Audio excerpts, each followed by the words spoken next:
really happy that it is such a beautiful day. This is our last Alliance program of the 24-25 year, and we're pleased to welcome today our own Assistant Minister for Lifespan Faith Formation, Reverend Martha Durkee-Neuman, to join us for our presentation. And she's going to talk a lot about her past, and I will let her do that. But just so that you know, she's going to be talking about growing up, a UU, what led her to ministry, her values in lifespan faith formation. She was a community organizer, an electoral political trainer, a youth activist. She will share about the experiences which brought her into ministry and what journey has been like for a young woman in the faith, including experiences with our Unitarian communities in the Khasi Hills in Northeast India, interfaith student organizing, and the fellowship movement in the United States. She will also talk about religious education at First Church in Belmont and what she has learned this year and what the future of intergenerational community building and programs look like for our community. And just on a personal note, I've known Martha for uh, 8 months now, Martha, and I'm just so thrilled to have you here. Martha attends many of our Wednesday lunches, and so she has been able to get to know many of us. And she has also sponsored with Kyle the once a month on a Monday night, the family dinners, welcome family dinners, which have been a huge success. So, Martha, I think you have your fingers on what this church is looking for, and I'm going to turn it over to you. So, thank you. Fabulous. Thank you so much, Kathy. Hello, Alliance members and friends. It's so nice to meet you. Thank you so much for having me. It's such a delight and an honor to get to visit you on your last meeting of your year and get to be your presenter today. So like Kathy said, I'm really excited to just get to know each other a little bit more. And so my plan is to tell you a little bit of my story, and then to talk a little bit at the end about lifespan faith formation at the church, my own values, and how I come to it. When you bring a new minister, a new staff member, there's a lot of getting to know you and a lot of storytelling that happens as we learn how to be in this community together. So I'm really excited and really honored that you're excited to join in this conversation with me and get to hear a little bit of my story. And I'll leave some time for questions at the end. So if questions come up for you, hang on to them, and I'll answer them at the end. And I'm capable of both presenting and monitoring the chat. So if you want to throw a question for me in the chat for me to answer as I go, please do. But know that there'll be some time at the end for us to go over your questions together. Okay, so I have some slides to share with you. I don't know if let me make sure that I have capacity to do that. Yeah, all right. Can you all see my screen in just a moment when it starts coming up? Can you see this image? Yeah. Okay, see some nods and some thumbs up. Awesome. All right, so I'm going to share some slides with you. A lot of these are pictures from my own life that help to illustrate some of my story. So this is the mighty Columbia River, which runs on the border of Oregon and Washington states. This is the beautiful and specific and exact place that I was born and raised. And this river is really important to me. This land is really important to me. Right here on the right side of this photo is the town I grew up in, which is called White Salmon, Washington. It's a community of 2,000 people right here on the banks of this awesome river. So I feel really fortunate to have grown up in this beautiful place, and to have gotten to be a child who ran and danced and played along the banks of this river. I feel very connected to this beautiful place. Here are some other pictures of what this land looks like.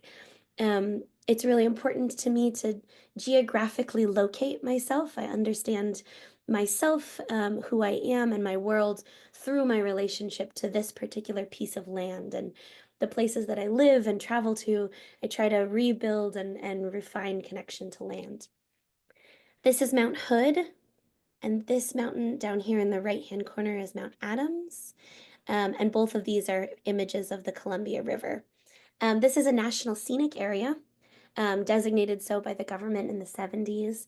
And that means that there's a lot of recreation that happens in this area, hiking, mountain bike riding, skiing, and snowboarding. Um, these two mountains are part of the Cascade mountain range. And so this place where I was fortunate to spend my childhood in the outdoors lives within me. These mountains, Mount Hood to the south and Mount Adams to the north, and the river which runs from the east to the west and out to the Pacific, is how I learned the cardinal directions as a child and how I learned to orient myself in the world. This is a little bit of a blurry photo of White Salmon, the town. At the top here, this is the view from the town looking at Mount Hood. And this smaller photo down here at the bottom is the White Salmon River for which the town was named. This is the indigenous land of the Klickitat people and the Skamania people, who are now federated tribes of the Yakama Nation, which is also right there. White salmon was named for historic white salmon that used to live in this river. These are my parents. These are pictures of them when they were young. I show this to you so as part of your getting to know me. They are just simply some of the coolest people that I know, and I love them very much. They were and sort of continue to be young then and old now, hippies and big environmentalists, lovers of the climate, and people who really believe in climate justice. This is them today. They care a lot about ecological and environmental stewardship. They care a lot about protecting and defending the planet. They care a lot about caring for all creatures of the earth and the earth's people. So these were values that it was really important to them to instill in me when I was growing up, is how important it is to care for our natural environment. They taught me that I am a product of this great green and beautiful world, and how important it is to stay in relationship with that world. They are a forester and a river restorationist. So these are two pictures of them at their jobs. Another important value in my family is the value of vocation, that what you do with your time and how you spend your time in your life ought to be in the chosen value of this family system in service of building a better, more peaceful and more gentle world. And they taught that to me through the lived experience of the professions that they chose for themselves and how they modeled being in right relationship with the planet and with its people. These are pictures of my little sister and I in the way that we grew up. We attended peace and anti-war conventions and marched in parades in support of species that were nearing extinction, which is a really popular event. It's called Parade of the Species in the Pacific Northwest. Again, these were the values that I was raised with, were ones in which building a peaceful world is an important commitment, and protecting and defending all of Earth's creatures. I had the wonderful fortune to grow up in a Unitarian Universalist community. It's called the Mid-Columbia Unitarian Universalist Fellowship. So the fellowship movement started in the 60s and 70s.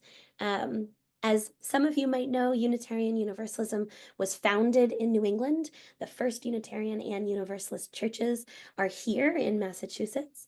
And the faith slowly spread and gained traction into other parts of the country. In the 60s and 70s, there was a movement called the Fellowship Movement, in which traveling preachers went out sort of west often and into the American Southwest and South, and church planted these very small fellowships that had a really different sort of vibe often than our New England and East Coast congregations. Congregations like ours that were founded in the 1800s, or the congregation that I served as the director of religious education, which was founded in 1649. Many of these type of fellowships were founded in the late 1900s. Many of them center environmental justice. Many of them are agnostic or humanist-based communities, communities of fellowship, of celebration, and of goodwill.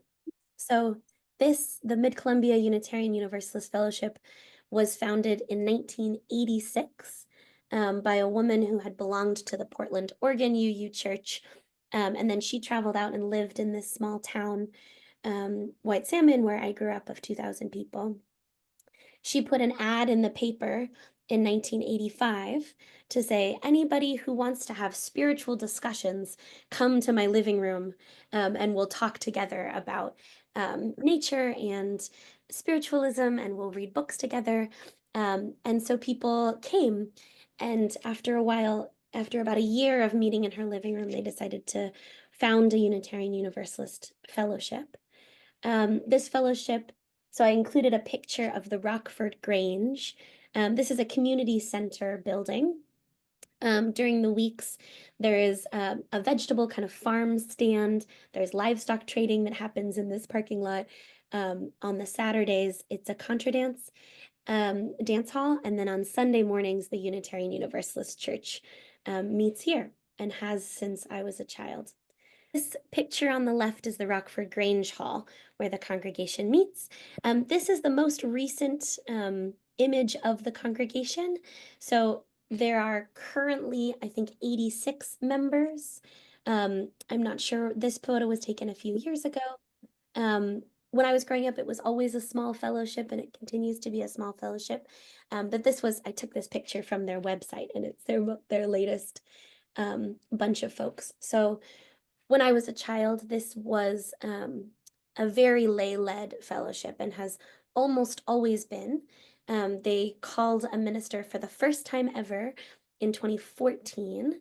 And the 2 years before that, from 2012 to 2014, I served as the youth representative to the ministerial search committee. Which got to call a minister for the very first time in their history. That minister served there for 6 years and has now retired, and this congregation is lay-led again. So when I was a child growing up in the 90s and the early 2000s in this congregation, everything that was created by these people, and a lot of it for the first time. So I was one of the first children to go through the religious education programs, and everything that they made for us. So the last time I was home, I went into the youth room where these pictures are hanging on the walls, and I took pictures of them. So this group of kids is a very faded picture, but this group of kids was my coming of age group in the late 2000s. This picture is from our retreat from coming of age. So is this one. We're doing a ropes course. And this picture down here is the youth group. I'm this child with the stripy sweater right here. So we had a mighty little small youth contingent in this congregation, and we never had a director of religious education. The parents and the adults and the elders in this congregation created all of this for the kids that they had, and used some resources from the Unitarian Universalist Association, and kind of put together everything and came up with everything for us. And so when I was growing up, it was an incredibly powerful experience to be a part of this community, and to get to know that community is something created by the people. And that when we want to do something, when we want to love our children or each other in a particular way, we can, with the resources that we have and the people that we are, create things anew and offer them to each other. I felt so loved and I felt so valued as a child growing up in this community and in this place, because I witnessed the adults around me creating these incredible experiences, teaching all the classes. We're wearing these choir stoles in this coming of age photo that a member of the congregation sewed for us. And that was one of the ways that we always knew how loved we were. So because my congregation was in a geographically isolated area, there was district-wide youth programming. So all of these photos are me as a high school student attending conferences, trainings, and programming that happened all across the district. Up here, I got to be a camp counselor for a Unitarian Universalist kids summer camp. This is a group of youth leaders being trained together in youth worship. This is facilitating a small group ministry for high school students. So all of these experiences were incredibly powerful experiences for me as a teenage child to say young people can direct our own communities, can put together worship. I learned how to preach and lead worship as a teenager in these communities because these young people created worship experiences for each other. We loved each other really fiercely. And so this is one of the places that I carry with me a really deep theology about love and how powerful it is when people come together, create things anew, and build communities rooted in a transformative power of love. And in this community with other Unitarian Universalist youth is when I first experienced that kind of love. So these are some pictures from how I started to explore my faith in my, we now use the term in Unitarian Universalism of emerging adult. So an emerging adult is somebody between the ages of 18 and 24. So I left my home community when I was 18 and I moved to Massachusetts to go to Northeastern University. And at Northeastern University, I was part of a Unitarian Universalist student ministry group. And I got to be a part of an interfaith council. So some of these photos are from Unitarian Universalist young people's co-created community. This is a picture from General Assembly. And some of these pictures are from interfaith students from different cultural, ethnic, and religious backgrounds who came together to do interfaith work. Because I grew up in such a small and rural place, I hadn't really met a lot of people from different faith backgrounds. I had met Christians and Jews, but I hadn't really met Hindus and Muslims until I got to belong to this interfaith community when I was a young person going to undergrad. And I got to meet all these people with different faith backgrounds, and it really helped to shape and broaden my own theology. I had been a young person who went through our neighboring faiths program or Church Across the Street program, which is a religious literacy training program for our young UUs in learning about world's religions. But this was sort of my first experience of what it means to belong to a genuinely theologically robust community. And so it was a place in which I encountered a theology that I don't know all there is to know. And all that I know about the world and God is only one small piece of a larger truth. And that my piece of truth and piece of the world is incomplete without everybody else in my communities together. So this was a place in which I first learned and experienced that. When I was a young person in college, I had the opportunity to travel to Northeast India, to the Khasi Hills in the province of Meghalaya. I was an intern with the Unitarian Universalist College of Social Justice. And before this experience, I had never met Unitarian Universalists from other parts of the world besides the United States. I didn't know we had Unitarian Universalists in places like Transylvania and the UK and the Philippines and in Northeast India. So I spent a summer living with a community, a Unitarian community in Northeast India. I worked at a local school and a local, they call it a children's village, which is an orphanage, a place for children to go who don't have other places to go. Um, these women in this picture on the left were the other staff members of the children's village. These women are social workers, teachers, psychologists, and health workers. And I had a wonderful time meeting them and belonging to this community. This picture on the right is an opportunity that I had to preach in this community. And it was here that I first started to explore a call to ministry, that I first started to see myself as a religious leader, even though I'd been doing a lot of religious leadership as an adolescent. I was starting to come into my small adulthood, very young adulthood, and to see the expressions of my faith tradition, which I loved and which was so important to me in a place like Northeast India in this community, seeing how this wonderful people transformed and readapted and came to reimagine this faith tradition was really beautiful, and helped to grow my understanding of what being a Unitarian Universalist could mean for me and could mean in the world. So when I graduated college, I became a community organizer and activist. This picture on the left is a picture of my mother and I with a lot of other Unitarian Universalists at a protest in favor of public education and against the criminalization of young people. I felt always really brought into and guided into movements for social, economic, and racial justice by my Unitarian Universalist values.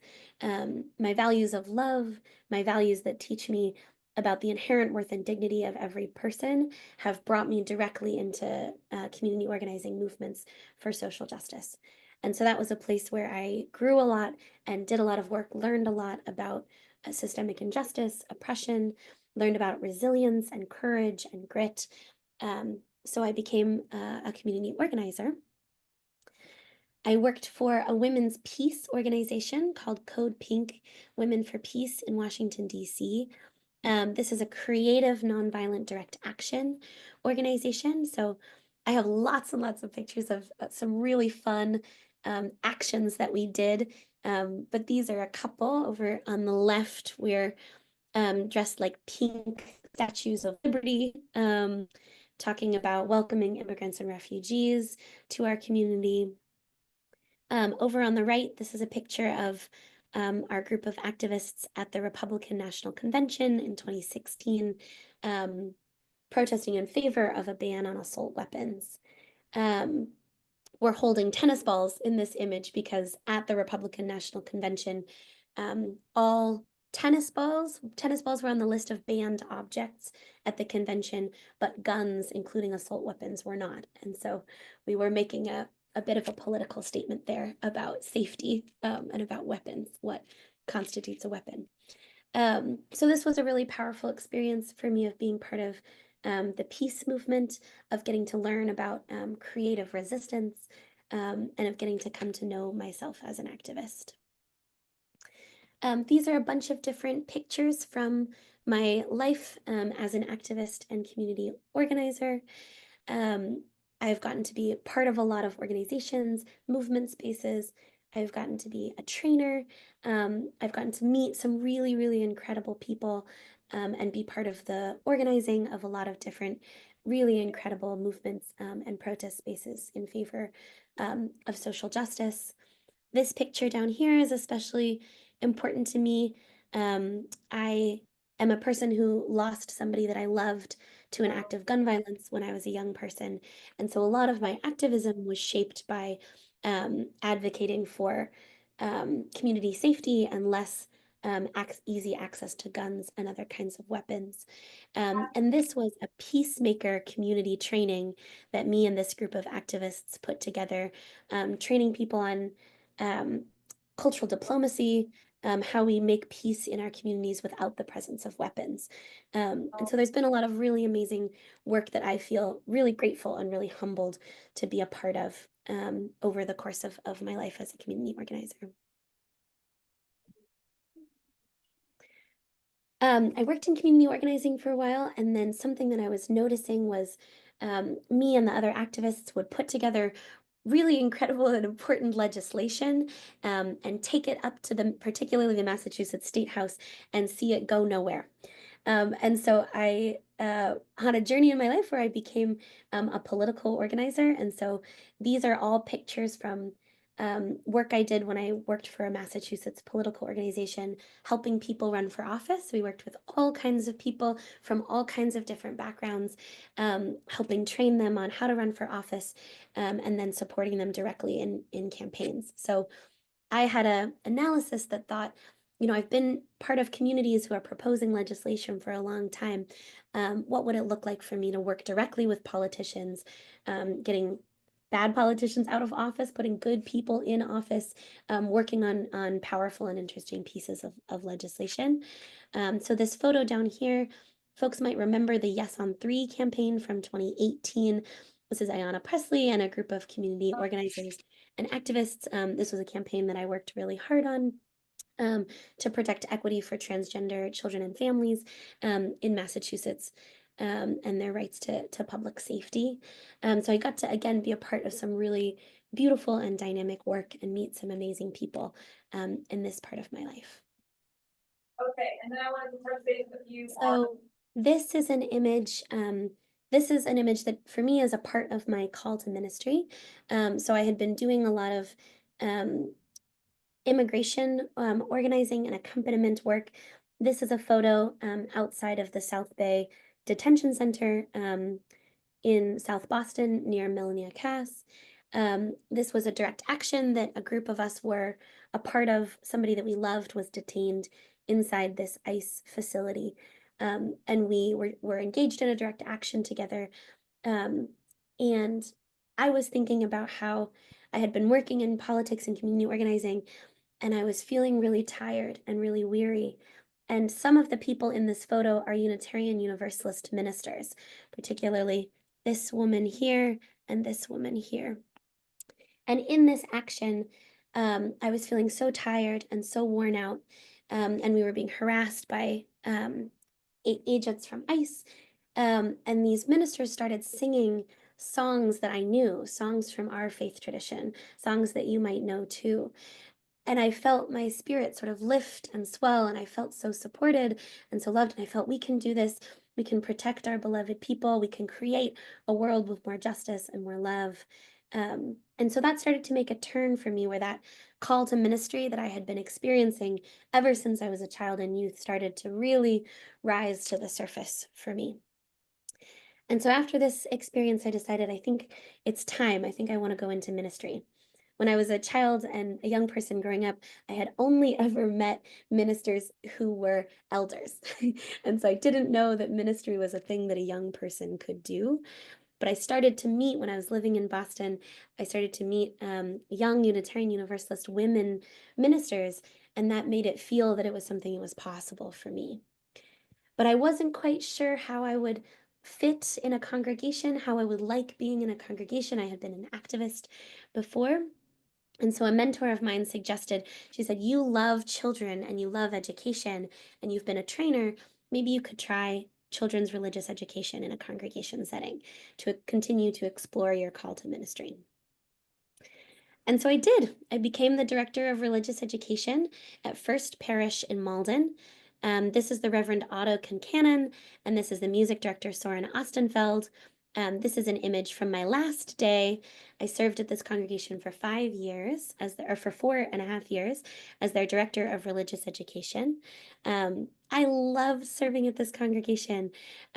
Here we are making a worship during the pandemic from the front steps of the church. Here's some of our awesome children and telling a time for all ages. This is an image from when I put together a Unitarian Universalist summer camp. I had so much fun. I served this congregation throughout the pandemic, and I watched how people took care of each other, how they came together to have each other's backs.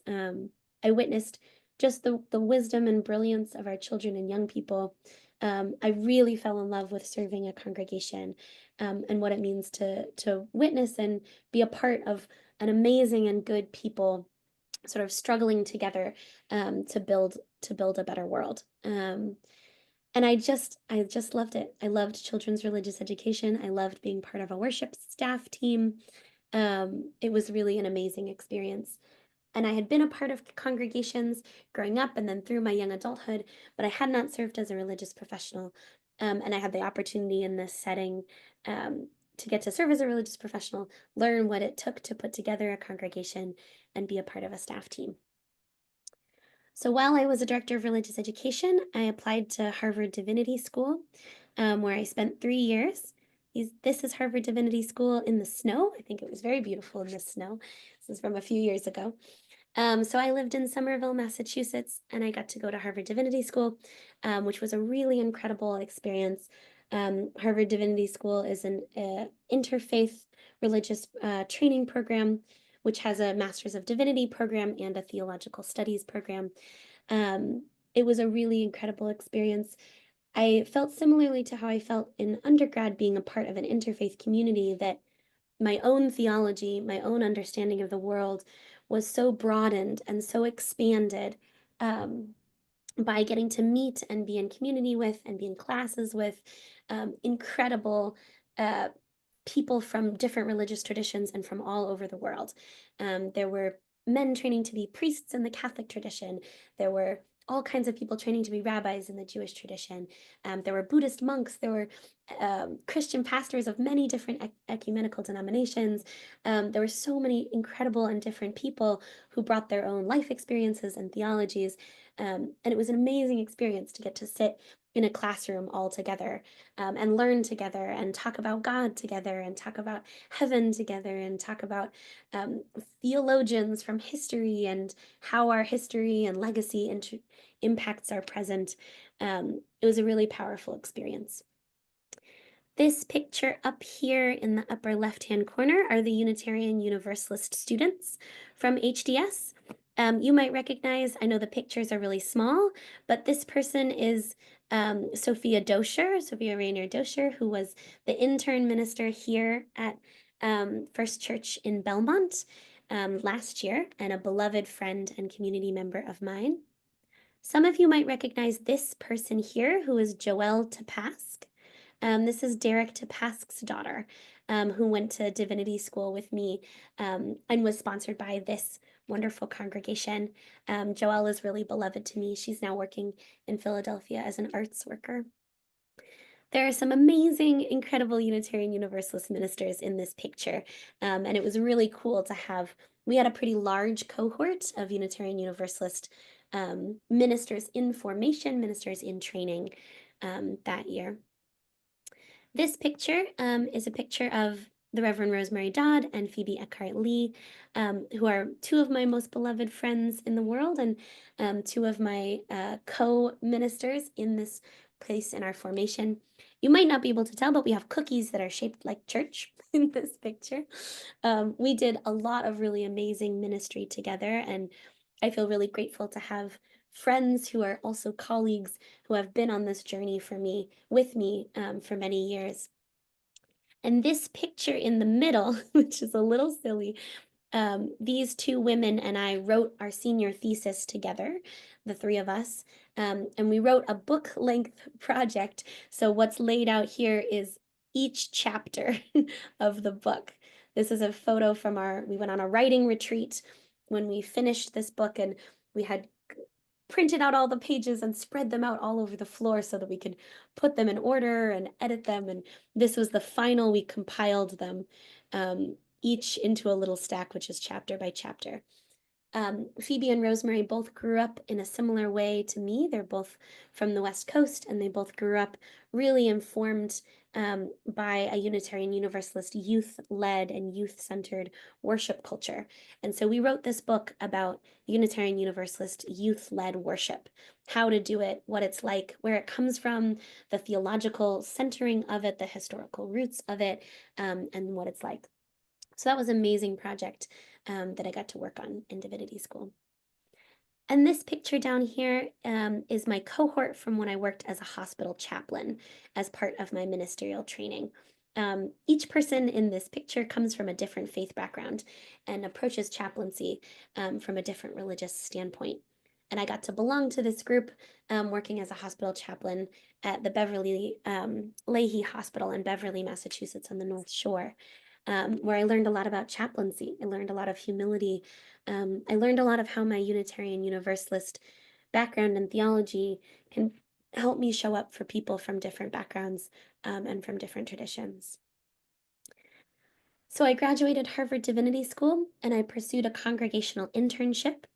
I traveled to Edmonds, Washington, a place in my home where I became the ministerial intern at the Edmonds Unitarian Universalist congregation. This slightly silly picture is the Reverend Eric Kamenetsky, who was my supervising minister at the Edmonds Unitarian Universalist congregation. I was really fortunate to be an intern in this congregation. It's a wonderful group of people. I got to continue working on some of my activism and advocacy. This is speaking at a peace vigil for peace in Israel and Gaza in Seattle. And I got to learn a lot more about preaching and have an opportunity to practice preaching. It was an amazing experience to be trained as a minister at this wonderful congregation. While I was there, I went up in front of the Ministerial Fellowship Committee, which is the part of our broader Unitarian Universalist Association, which determines a person's fitness for the ministry. So I put together a really lengthy packet. Don't have any pictures from that because it was too much work. I put together a lengthy packet and went up in front of this interview. They determined that I was fit to be a Unitarian Universalist minister, and so I was fellowshipped as a minister about a year ago. I then, because I was a minister, a young minister for the first time, I started looking for positions in religious education because it's something I love so much. I was looking for a congregation that would be excited to have a young minister, new in my career, but with a lengthy experience in Unitarian Universalism and religious education, where I could continue to grow as a minister and walk with a congregation that was excited about the kind of ministry that is important to me, which is whole church ministry, children and families, young people, people of all ages, all together, grounded in our values of love, justice, and equity. And that was when I found you all. So I got to start as your assistant minister for Lifespan Religious Education on September 1st of 2024, which was about 8 months ago, if my math is right. So I am in my first year of this ministry with you all, and it has been truly an amazing experience. I'm going to stop my screen share there. All right, I'm going to stop my screen share there so I can see you all. Hello. And I'm going to transition a little bit and I'm going to talk a little bit about my experience at First Church in Belmont, and then I'll hold some time for us to have more of a discourse and for you to ask me questions. So again, I came to you all in September of this year. As you've seen now from my background, religious education and being in a multi-generational community is really important to me. So one of the things that I have worked on this year, when I arrived at this congregation, I spent a lot of time in dialogue with people, with the board, with the committee on ministry, with many of you, about what people were seeking and what people were yearning for in this congregation, both in religious education and across the congregation. And one of the things that I heard over and over is that you all are a people who love to be together, which is one of my favorite things about church. And one of those yearnings was to be together as a whole community across our ages and our life stages. So part of my ministry over the past year has been in developing a religious education program that fits into the congregation's life, helping to bridge some of the divide that's really natural for us to experience between our upstairs worship spaces with adults and our downstairs religious education spaces for children.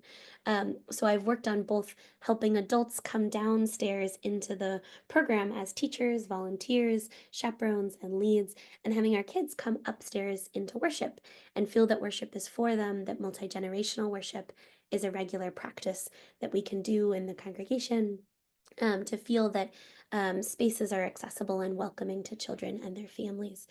As Kathy mentioned, Kyle, our fantastic intern minister, and I started a dinner program once a month on Monday evenings. One of the things that I was thinking about was all of the needs that children and their families have right now, and how to minister to them. And something that I was hearing a lot of times from people who are actively parenting right now was just how tired they were, and how one of the ways that they could feel loved by their community is to show up and receive. Something that's important to me is that all of our lives, all throughout all of our lives, we are in need and others are in need of us. And there are times at which we are ready to give and times at which we need to receive love and care from our community. And so we started this dinner program in which children and families come hungry and we give them a bunch of fantastic spaghetti and often meatballs. And the kids run around and the parents hang out, and it's a chance for people to connect. We're working on inviting the whole community into this program as well, to say this is a time for children and adults to get to connect with each other. I'm going to talk a little bit about my values in religious education. This is an incredibly wordy slide. You'll have to forgive me. Oh, hang on one second. I'm just going to share this slide with you. I'm going to talk this through. So don't worry, you don't have to read it, but I copied and pasted it from some of my own record keeping. As I come into this ministry here at First Church Belmont, these are 4 of the core values that guide me as a religious educator and as a minister for faith formation. The first one is that the congregation is the curriculum. This is language that comes from a religious educator named Maria Harris. Children and young people learn the best by full participation in community. Children learn by watching. One of our universalist religious educator ancestors is Angus MacLean, who was a universalist religious educator in the 1930s and 40s. And one of the things that he said is, the method is the message. The way that children learn is the way that they are taught. So when they come into their community and witness how adults around them are doing things, how they treat them, what it feels like to be at church, witnessing the processes of how we gather and how we make decisions and how we be together, that is how they learn what community means. That is what they learn. That is how they learn what our values look like in practice. The second is multi-generational learning. So I mentioned this before, but this is a key value that informs how I structure the religious education program that I have been developing here at First Church, which is we are one whole church together. Our adults learn from our children learn from our adults, we learn from each other laterally.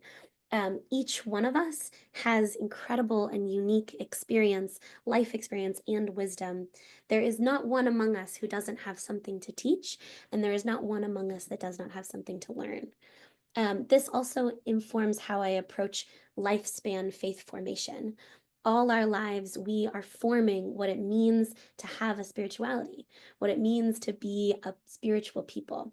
Howard Thurman says, we are not human beings having a spiritual experience. We are spiritual beings having a human experience. So all our lives, we are taking in information from the world and creating meaning around it. And belonging to a community like this is one of the most perfect settings to do some of that kind of both lateral across our ages and multi-directional, multi-generational learning. Another of my values is that the children and youth get to lead. Young people's leadership, young people's wisdom is one of the things that empowers and is the backing for our program. It is important to me that we treat our young people as whole spiritual seekers and treat them as though they have unique perspectives to offer us and the world. And the last one is that responsibility is co-created and lies with the people.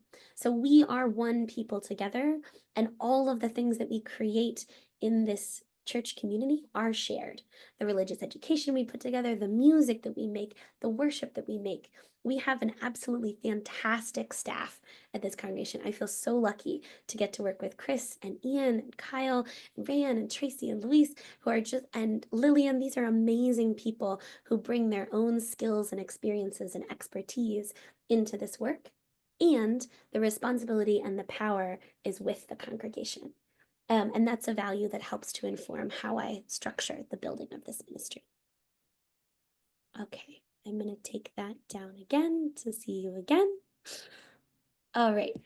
So that's a little bit of some of the things that have brought me into this year. Where I am right now is it has been an absolutely incredible year of both learning about who you are and learning what is needed in this moment.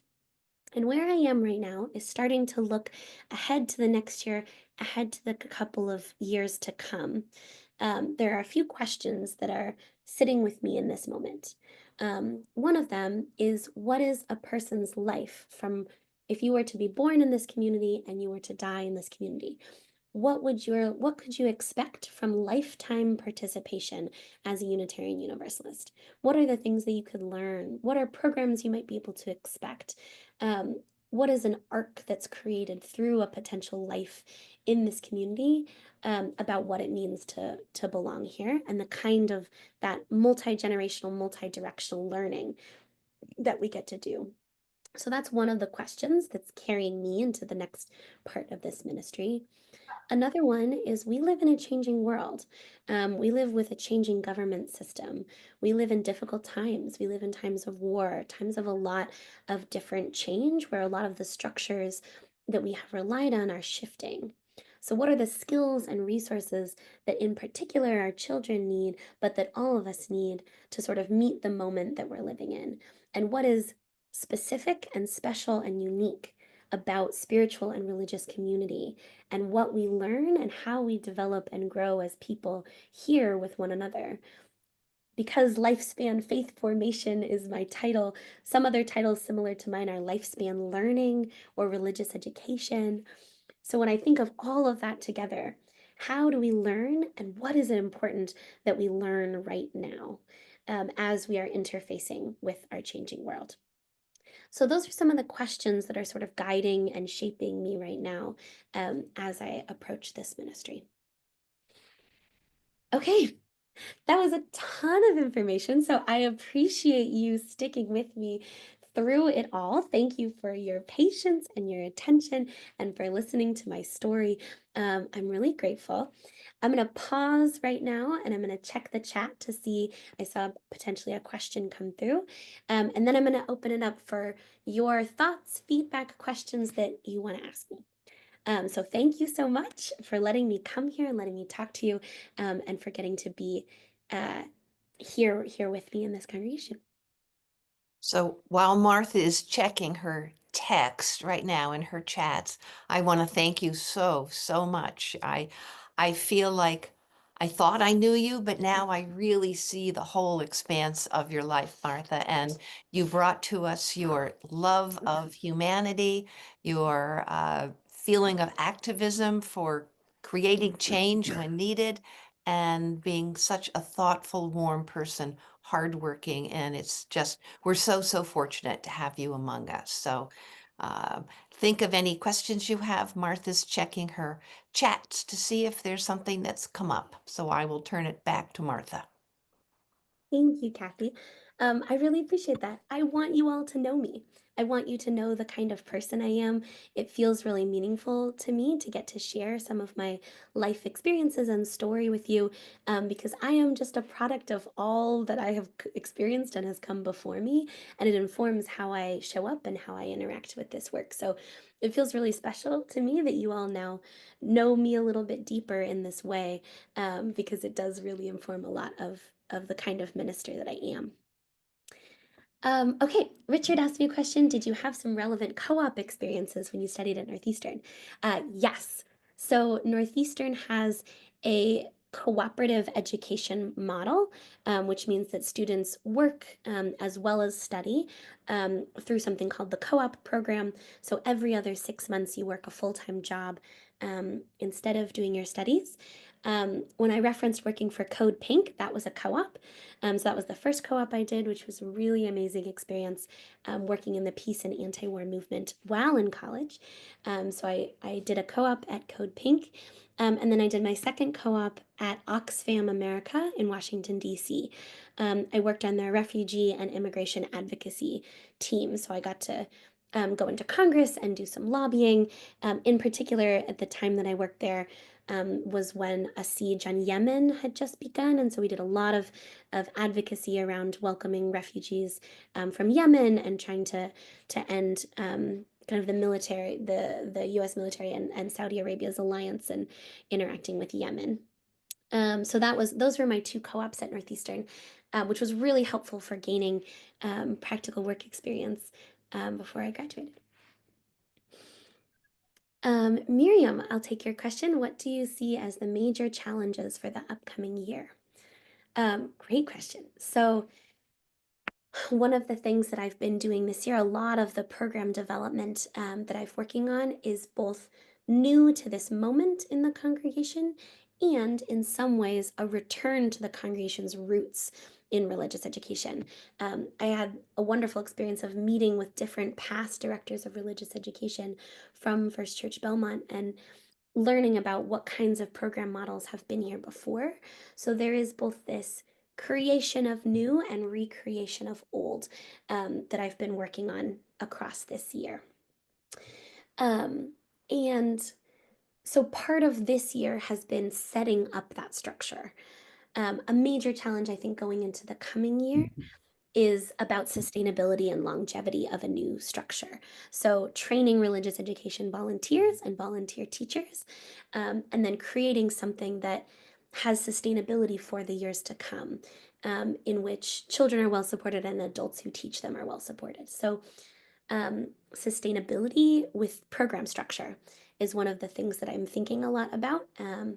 And I think is a challenge, but a good challenge, not a hard challenge per se, but just something that I am wrestling around my brain with. Um, the other major challenge, I mentioned some of the political context that we continue to be living through. I think that the shifting and changing of a lot of key democratic structures in our world is a huge challenge. So, grappling with how some of those structures that we have come to rely on are shifting and changing is a huge challenge. Um, one of the things that I think a lot about in skilling up to meet the moment is around media literacy, our media landscape, and the information and news stories that we all are taking in, but in particular our youngest community members, discerning what is real and what we can trust from the sources of information and news media that we're consuming. We have some deep work there for figuring out ethical and discerning consumption around news media. And one of the things that I think about a lot with our Unitarian Universalist values is that in many ways, the type of stories that get told are attempting to divide us from people who don't think like us, look like us, act like us, worship like us. Um, and it takes some really deep spiritual discipline, in my opinion, to stay really grounded in the theology that we share as Unitarian Universalists that says every person is holy and every person is inherently worthy. And we will not allow ourselves to be divided from people who are attempting to be scapegoated. And so, right now, there's an increase in, for example, violence against undocumented community members and legal permanent residents in the United States who are not originally from the United States. And those things are really scary to me, and I think are a really huge challenge that in facing our upcoming year and some of the shifts and changes that we're seeing in our world, it feels really important to me to stay really grounded in solidarity with our neighbors, in making sure that they are able to stay home and to stay safe. So that's kind of like a large scale and a small scale challenge, one of the building of this program, and the other of thinking about what it means to be who we are in this moment. Nicole asked me, have you considered having our high school students teach our younger children as part of their belonging to the community? Oh, I'm so glad you asked me, Nicole. Yes, we do this. So our high school youth are also religious education staff, teachers, and childcare workers. Our high school youth are incredible. They are smart and thoughtful and brilliant. If you come to worship this Sunday, you'll get to see an amazing worship that they put together themselves. So every Sunday, between 2 and 4 of them work in the religious education program, and they teach some of the classes. So, in particular, over the past year, I've had 2 really fantastic youth who have taught the 9 a.m. morning children's religious education class. And they're just so thoughtful and so sweet. And recently, I had a really lovely experience where one of our youth um, who helps in the nursery program has been taking care of baby Rowan, who's Ian Garvey, our music director's small child. And over the past year, we've gotten to see Rowan grow so much, and Rowan now knows the word flower. And so he drew a picture of a flower and gave it to this teenager. And the teenager was so moved by this, and he felt that they shared this moment and that he had gotten to witness the developmental growth of this 18-month-year-old member of the community. And the youth was so excited that he brought the flower to a community space that we shared and shared about how special that was. And that was a really special experience to remember that between our children and youth are intergenerational learning and intergenerational worships, even between a teenager and an 18-month-old, remembering that they belong to the same community and are witnessing each other at very different developmental stages learn and grow within that context. And so Nicole says the UUA has developed kits on freedom and responsibility and decision making, which would be very pertinent to our times. Am I familiar with these? Yes. The UUA has some really, really amazing resources.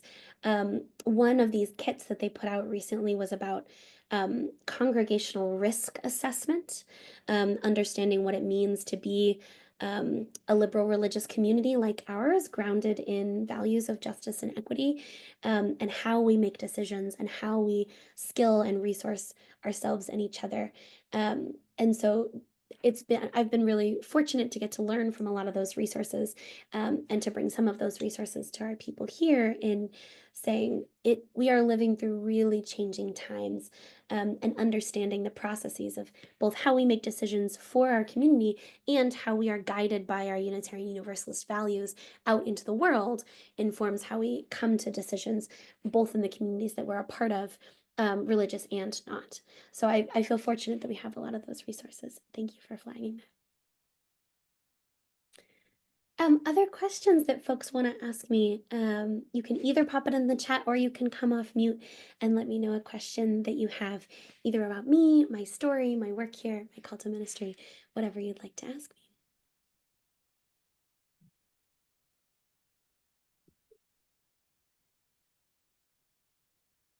Yeah, Lanier. Do you have a fun summer plan for your vacation? Oh, well, one of the things I'm really excited about this summer is I have been invited and I'm really excited to get to go to Deshvalva with the pilgrimage from First Church Belmont to visit our partner church in Deshvalva. I'm so excited. I have never been to Romania or that part of the world before, and I'm really, really excited. When I was putting together this presentation and I was remembering how powerful it was to see what Unitarian Universalism looked like in Northeast India. It was making me so excited for getting to see and witness and meet our neighbors in Transylvania and see what Unitarian Universalism looks like for them. So one of my fun summer plans is going to Transylvania with the pilgrimage from the church. So I'm excited about that. I'm also going to travel to Baltimore, Maryland to attend General Assembly, which is the national gathering of Unitarian Universalists that happens every year. There is a procession of all the people who have become ministers that year. So I get to take my robes and my new stole and march in the procession in Baltimore with my new colleagues who have become ministers this year. And so I'm really, really excited about that. So those are two things I'm excited about for the summer. I also am hoping to visit my family and to visit that beautiful land that I showed you at the top of this presentation, and to spend some time putting my toes in the river. So those are some of my hopes. Well, following your wonderful presentation and also Lanier's question, I wonder if we could tap you to bring back what happened during your visit to Deshvalva and make a presentation for us. I'm sure we would love it. So if you wouldn't mind, that would be a nice thing because we need the whole congregation to know more about our relationship with the Shvalva. And we did before, but somehow it got a little bit lost. So thank you. I thought, thank you very, very much. We're lucky to have you.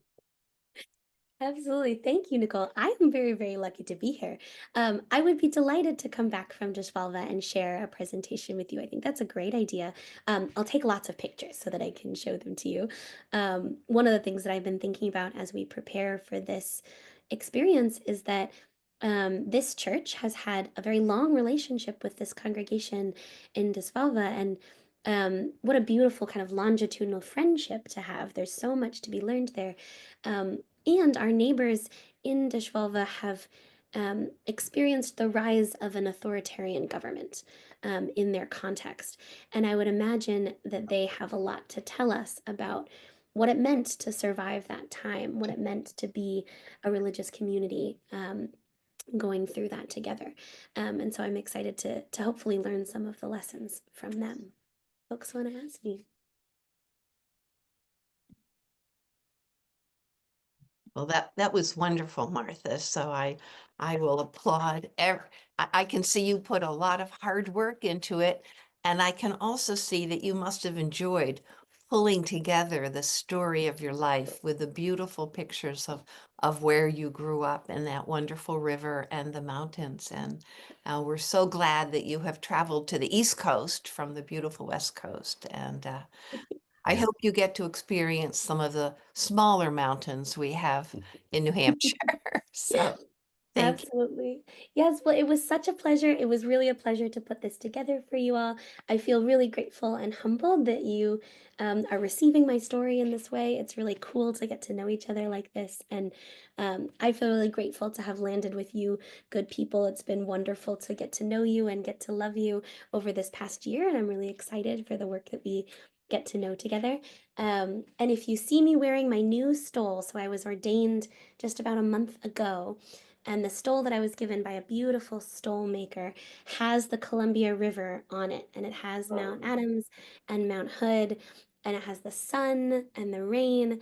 And it has a Pacific Western cedar.